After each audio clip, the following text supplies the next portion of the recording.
You are listening to the SDSU podcast, presented by the East Village Times, with your host, Andre Hagverdian.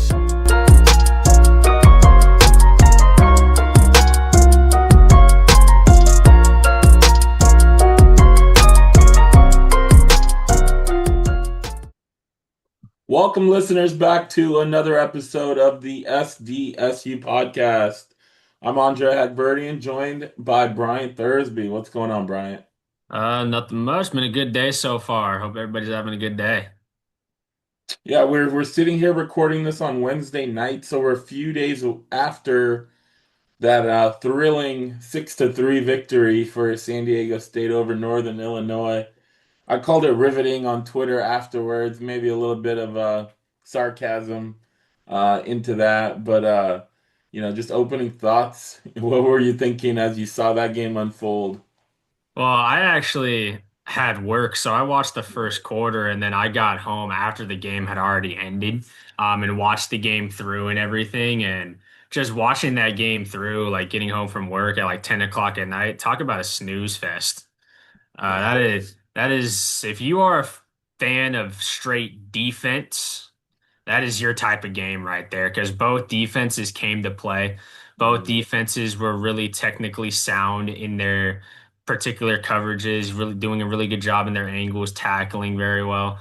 Thought both offensive coordinators, both Northern Illinois and San Diego State, could have done a lot better job opening up the offense for their quarterbacks, and doing a lot better to open it up for the run game as well, to Yeah. kind of get it moving. But it was a very drowning game to watch. An Aztec game that most Aztec fans usually are used to.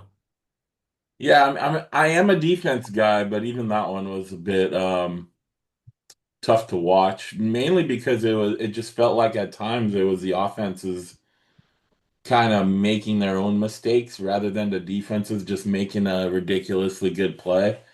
Um, to start with the Aztecs defense, I mean, two shutouts coming into the game, and you give up a field goal on the first drive, and then don't give up any more points the rest of the game. And you couldn't because you only won 6-3. If you gave up more points, you would have lost or gone to overtime. But there's the continued growth of this defense.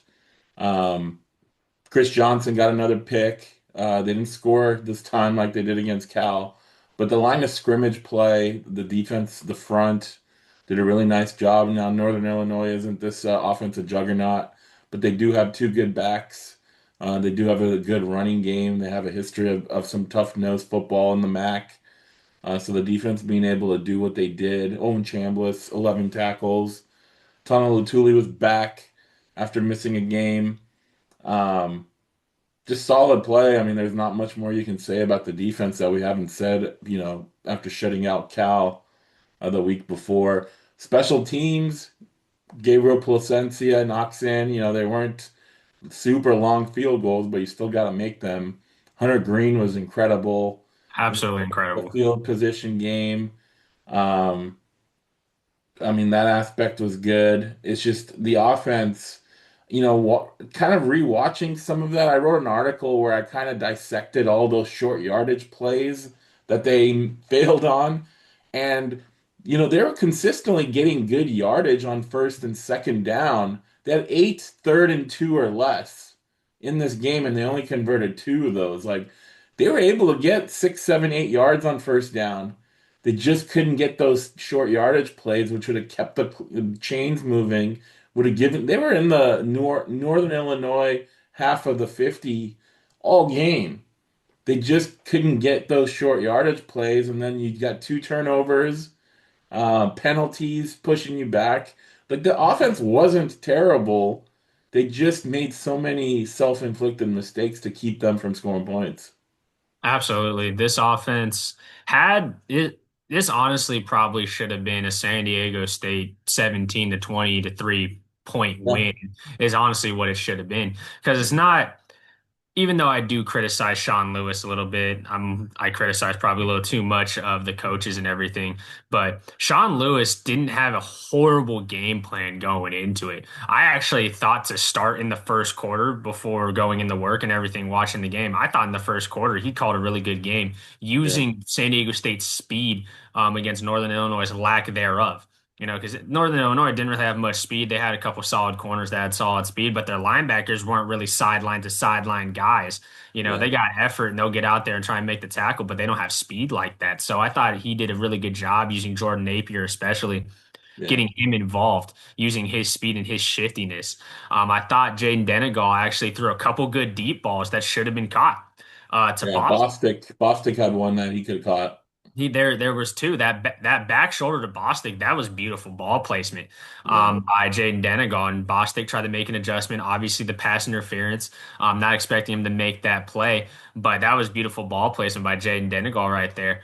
And then on the post, seeing the safety come over the way he threw it, Bostic kind of took his route a little too skinny. If he cuts it a little bit more, turns into a walk-in touchdown. Next thing you know, San Diego State's got a touchdown on the board, and yeah, it's still a one possession game, but instead of three, it's 10. So I thought Denegal played really good in the first quarter, especially. And yeah, then after those deep plays that just didn't fall, it just seemed like he just couldn't get into a rhythm. Offensive yeah, line looked good. Lucky Sutton. What else can we say about Lucky Sutton? I mean, Lucky Sutton's a dog. He gets yeah. in there, he gets you 5 yards, he gets you 6 yards, he gets you 4 yards, he gets you just consistent chunk plays to put the offense in good position on first and second down. Yeah, we talked about after the Washington State game about Lucky Sutton getting more carries. It's kind of reared its ugly head again here because a lot of those short yardage plays was Christian Washington in the game. And, if you look at some of those plays, Christian Washington had a linebacker in his face the minute got the ball. You can't necessarily say Christian Washington was the reason they didn't convert those. And even Sean Lewis talked about how the gap integrity of the blocking was poor on those plays. But if you got Lucky Sutton in there, he's a bigger back. He can maybe go through a smaller linebacker. He can fall forward. He can at least, move his legs. It would give you a better chance. I mean, he's still getting 17 carries a game. I think that's 20th in FBS. Like he's getting a lot of carries and he's getting more than double the carries of Washington per game. It's just when you are getting 5 yards a carry, um, I think you getting 20 plus carries is probably something that's going to help the offense more than not. Absolutely. I think Sean Lewis is using Lucky Sutton properly. Mm, He probably could use him a little bit more in the pass game. I would like to see that a little bit more because I do think Lucky Sutton does have the pass catching chops. And yeah. definitely the way he is in space and one on one with a defender, the way he can just run people over, get extra yardage, just run through arm tackles. Would like to see him get maybe a little bit more in space in the passing game, run some swing routes, run some angles, just something in the pass game to get him more involved because Lucky Sutton, props to Jordan Napier and what he's been able to do, but Lucky Sutton's your best offensive player right now. Lucky Sutton's your best offensive player, and you need to get your best offensive player the ball as much as you can and get him moving and get him working. And I think we still got the San Diego State still has some athletes, and still some guys. Bostic, Napier. We got Mikey Welsh. The Aztecs got Mikey Welsh. And Christian Washington. Obviously, the Aztecs have, um, who came into the game. So the Aztecs have weapons, but you have to use your number one weapon, and that's Lucky Sutton. Yeah, I just don't know if this offense has a lot of schemes or routes to throw to the running back. I haven't seen it in a year and a half. Doesn't mean it's not there, but it just hasn't been used. Even with Cooper last year, some of the passes that he caught were more when they were back and they were basically trying to play catch up at the end of games, and they had no shot of running the ball. But I would, I mean, I think back when San Diego State had Jordan Bird and guys like that who like had real good pass catching abilities, they didn't even utilize that. Now that was a different staff, but it's just something that San Diego State just has not done, probably since Rashad Penny using guys out of the backfield. But yeah, I think I'm interested to see how when they get in the short yardage situations, how different they'll look. I asked Sean Lewis about potentially going under center more, like they did in at goal line situations against Stony Brook, where they went to three backs under center. Lucky Sutton got an easy touchdown. I think Washington or Cardwell got another one like that. Possibly a quarterback sneak when you've got a 6'4" quarterback under center. Like little adjustments, I think, because what they were doing, it didn't work at all. And I don't know if it's gonna work next time because these defenses are gonna see exactly what they're doing. There's nothing Yeah. it's predictable stuff. I think that's part of it. I mean, Quentin Erweiler looked like freaking Luke Kuechly out there. The Yeah. way he was getting in the backfield up the A gap at the snap with nobody in his way. And so other guys are going to see that, other defenders, defensive coordinators, and I think you're going to have to change it up because short yardage is how you're going to move the chains and control the clock and get first downs. This is not a big play offense per se. Like you can hit some deep passes here and there, but like Lucky Sutton is not a guy that's going to break a 70-yard run. I think his longest run is less than 20 yards this year. He's a guy that's going to get first downs and move the chains, but he's not going to break one. So I think if you're not getting short yardage conversions, the offense is going to stall. So I don't know. John Lewis, they have to figure that out Yeah. quick. One play I do want to kind of attack a Mhm. little bit is kind of what I saw going on Twitter and everything after the game and stuff like that was the RPO play. The drive before the game-winning field goal, the drive Mhm. prior to that, the RPO play on fourth down. I kind of wanted to attack that a little bit because I saw some people saying, "Why are you doing that right there? What's going on?" Denegal made the right decision. Denegal made the right decision during that situation right there. I thought the RPO call was the correct call, definitely with the way that San Diego State was running the short yardage situations, getting blown up in the backfield, and they didn't really have an RPO. San Diego State earlier in the Yeah. game, in those short yardage situations, I thought the RPO was the right call. The tight end, I believe it was it Adams, I believe, Seth Adams on that I think it turned into an interception. Yeah, it was. Yeah, Um, he flicked it up, kind of a right-handed flick up to Adams, who almost made a one-handed catch before the defender kind of took the ball away from him. Now, in an RPO situation like that, Seth Adams has to get off the block a little bit sooner. He does his job initially blocking out as the tight end with the edge player playing right there, the linebacker, blocking him out, doing a good job there. But once that hole opens up, he kind of has to let go a little bit sooner and become more available for Denegal. And I thought Denegal made the right decision. He just Yeah. wasn't in the right footwork to be able to get the ball to Seth Adams a little bit better. Instead, he had to try and flick it up there, which Seth Adams still could have made the play, definitely an easy ball to kind of catch and bring down, and he just wasn't able to. I thought that was Well, the right call, and I defend Sean Lewis in that situation. I agree on that. I think the play call was actually for Mikey Welsh coming around from the left side. The problem is he came behind the line of scrimmage, and he and Christian Washington ran into each other. Um, so when Mikey Welsh's timing to get out in the right flat was blown up, and so that I think just threw off the timing of the play. I agree, Denegal did the right thing to kind of see that and say, okay, I'm gonna first try to run maybe up for a first down, and then when the defense collapsed on him to saw Adams, I do agree. Um, Handing the ball off to Washington up the gut wasn't going to work. So trying something different, obviously, I agree with that. It's just, I don't know if Mikey Welsh was supposed to go maybe a little bit deeper or maybe take a step and go under past the line of scrimmage or what. I don't know. But it definitely threw the timing off of that play when he bumped into Washington. I definitely agree with the motion there in that situation, bringing Mikey Welsh across.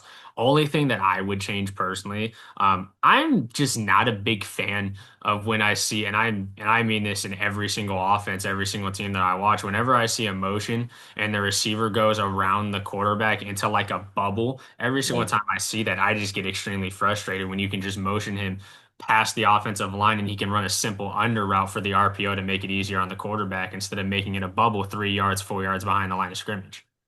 So I Yeah. personally get frustrated with those motions with every offense that I see that runs it. But I did I'm usually not a defender of coaches, but Sean Lewis I thought made the right call there. Just execution was just a little bit poor.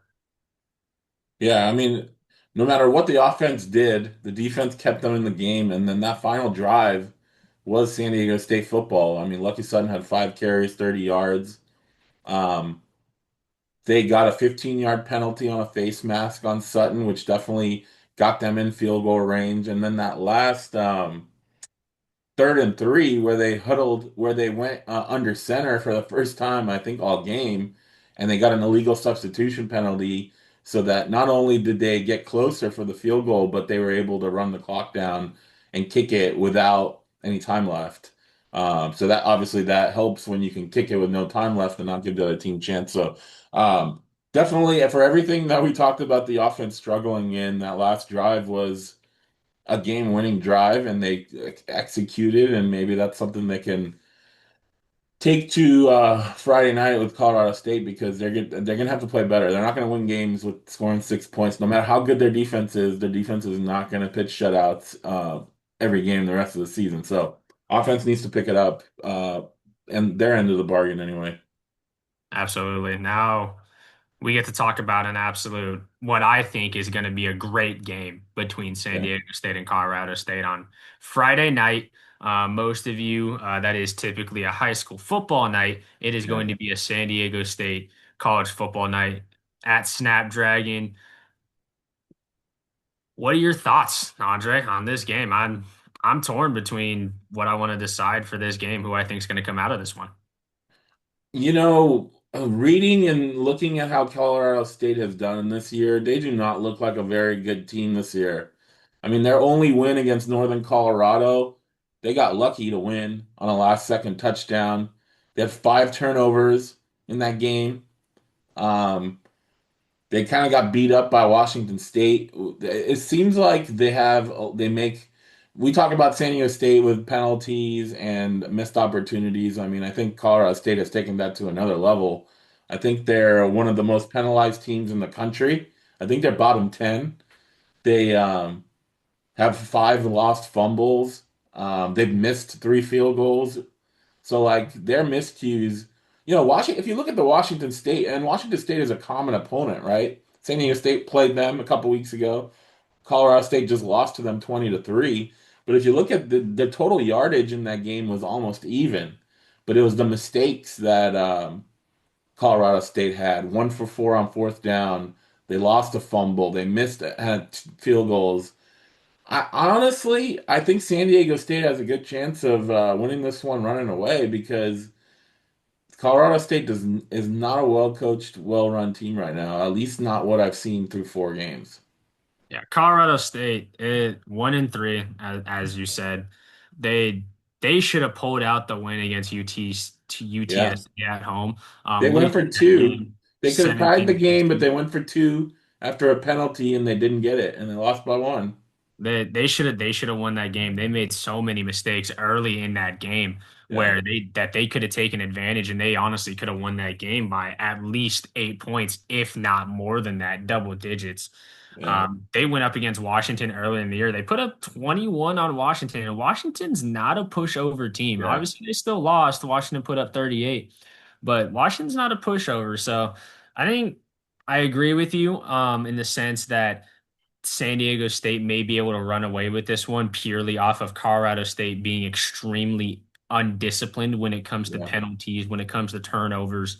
And we've seen San Diego State in the past couple weeks be a little bit more opportunistic when it comes to turnovers, yeah, both forcing fumbles and interceptions.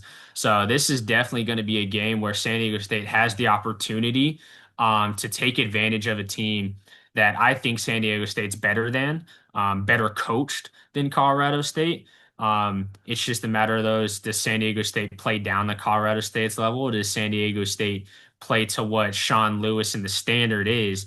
yeah. That he's been pushing on the Mesa and come out of Friday with a blowout victory going into a very tough conference schedule. After Nevada, you go to Fresno State.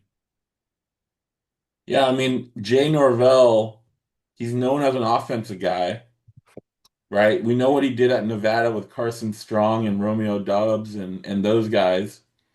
Um, just hasn't quite been able to figure it out offensively at Colorado State. He's giving up play calling role to his assistant head coach, Matt Mummy, this week for the first time. So we that may make San Diego State scouting a little bit tougher with a different play caller, although those guys have been together for 10 years. So I don't know how different really the play calling could be.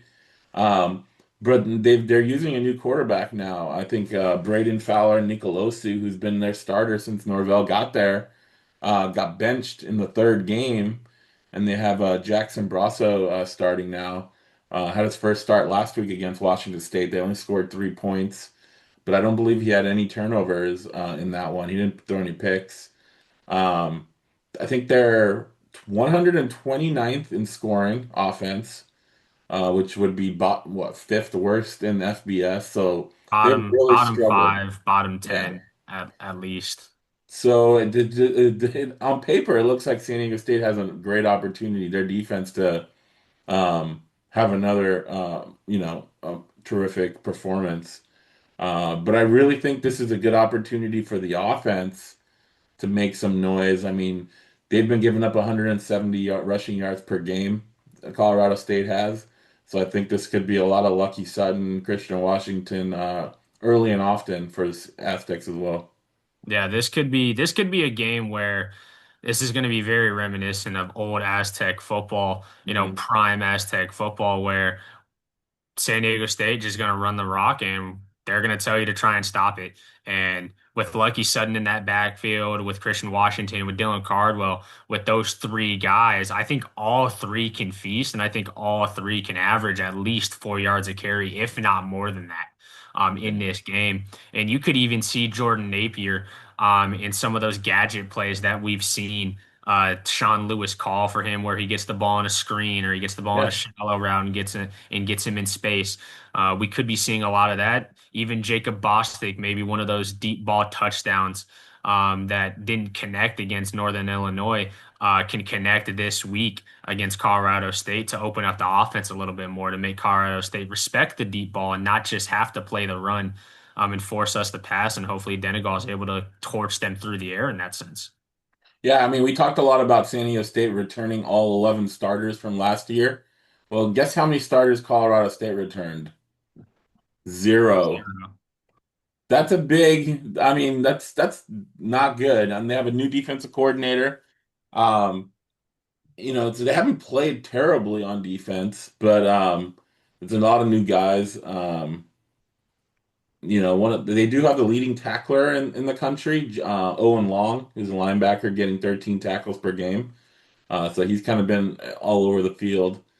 And then they have the guy who's tied for the lead with 8 pass breakups, cornerback Lamondre Joe. So they've got a couple players on defense, but just overall, there it's a lot of new pieces being fit together. They have some injuries to some of their starters early in the season as well. So that's why I think just looking at everything totality, I think this is a game for San Diego State to win double digits plus.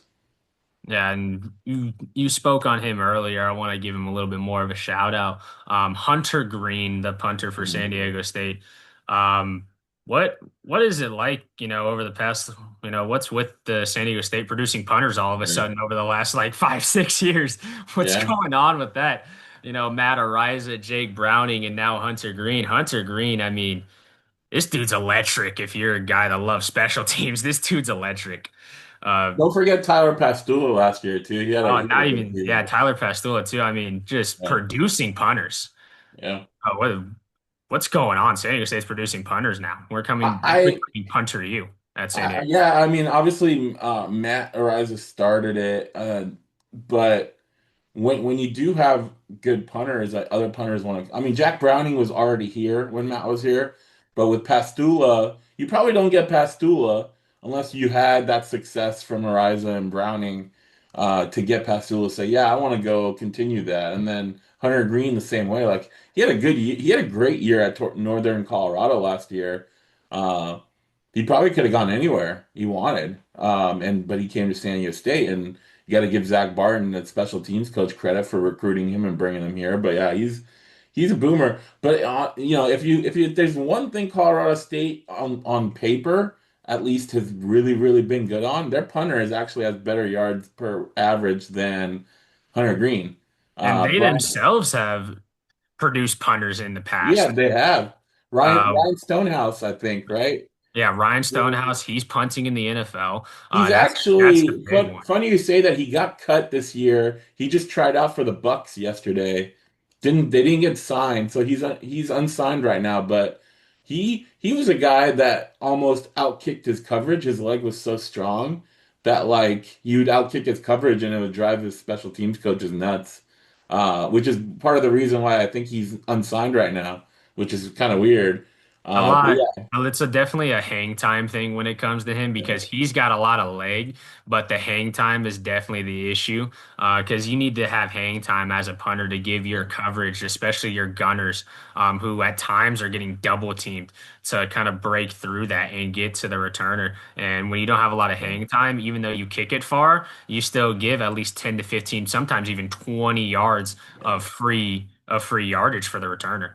Yeah, that was a big knock on Ariza, which I think is why he wasn't the number one punter drafted that year, is because a lot of guys thought that he just tried to kick it as far as he could without the hang time. But he's obviously worked on that because he's doing great for the Chiefs now that he's back in the league. But yeah, Brian Hansen, he's sixth in FBS with 49.8 yards per punt. And I think his net is like 43 something, which is still higher than Hunter Green's, which is like I think he's at like 42 something. So they do have a great punter. They have missed three kicks, as I mentioned, so their place kicking isn't great.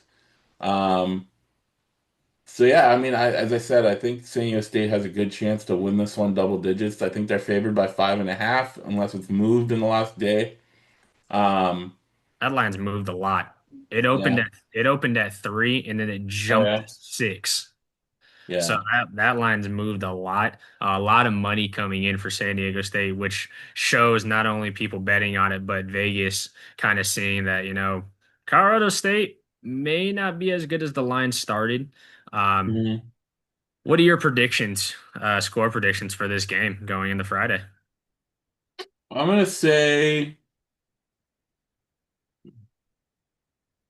27-10 Aztecs. Similar, pretty similar to mine. I'm gonna go 24-7. Yeah.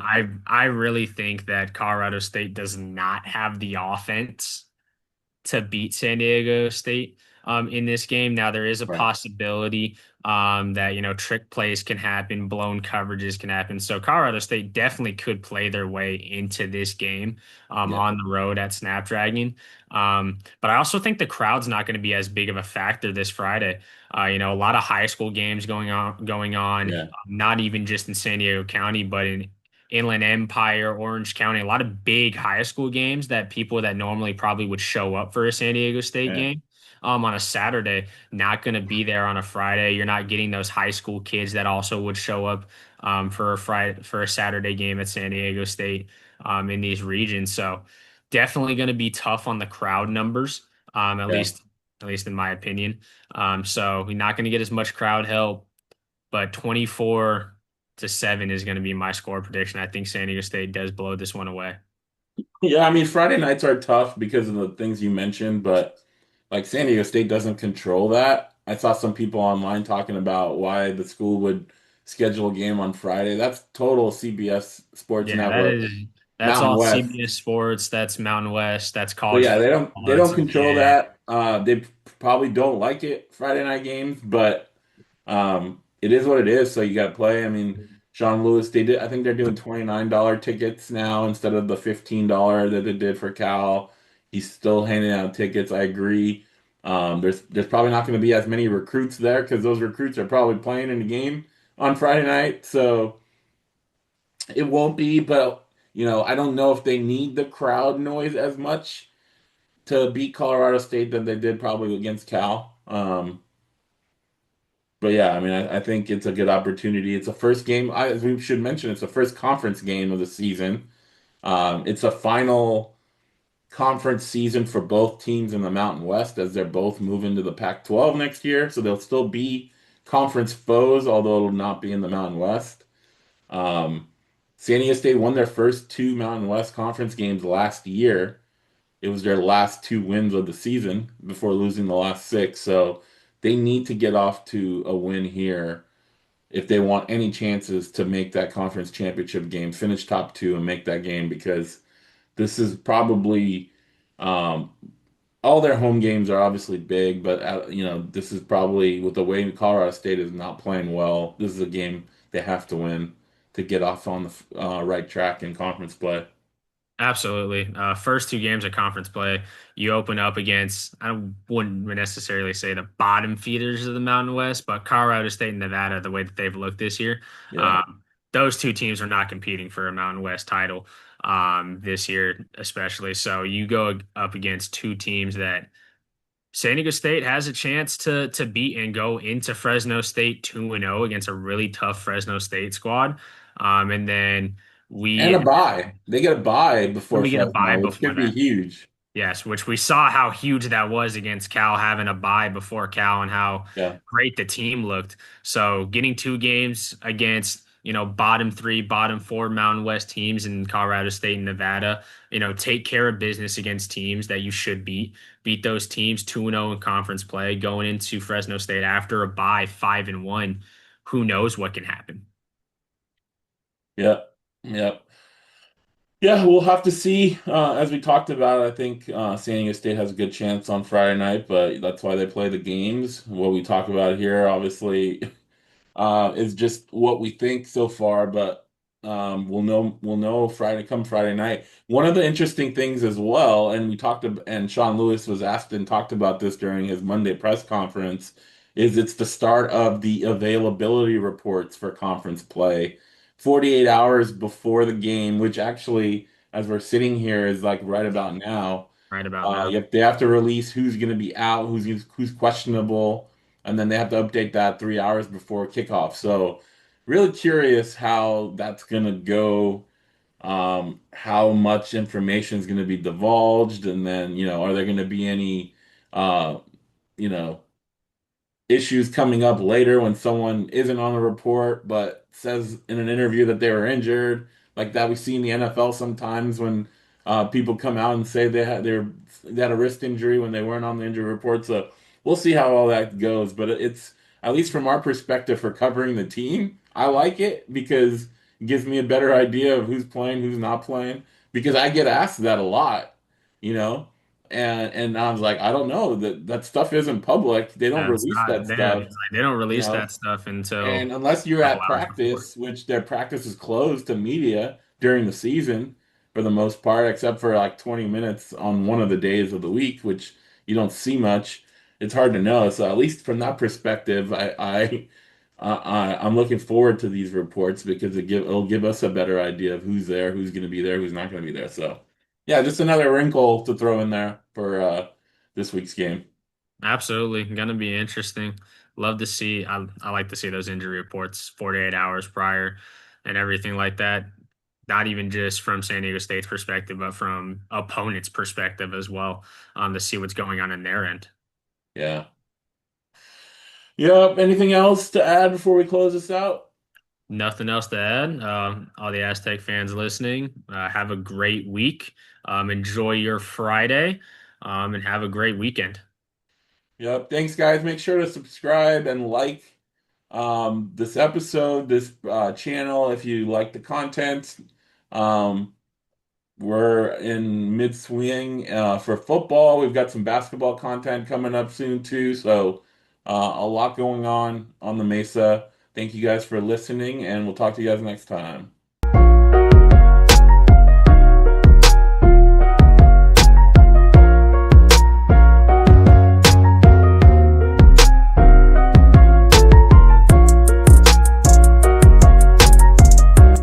You are listening to the SDSU podcast, presented by the East Village Times, with your host, Andre Hagverdian.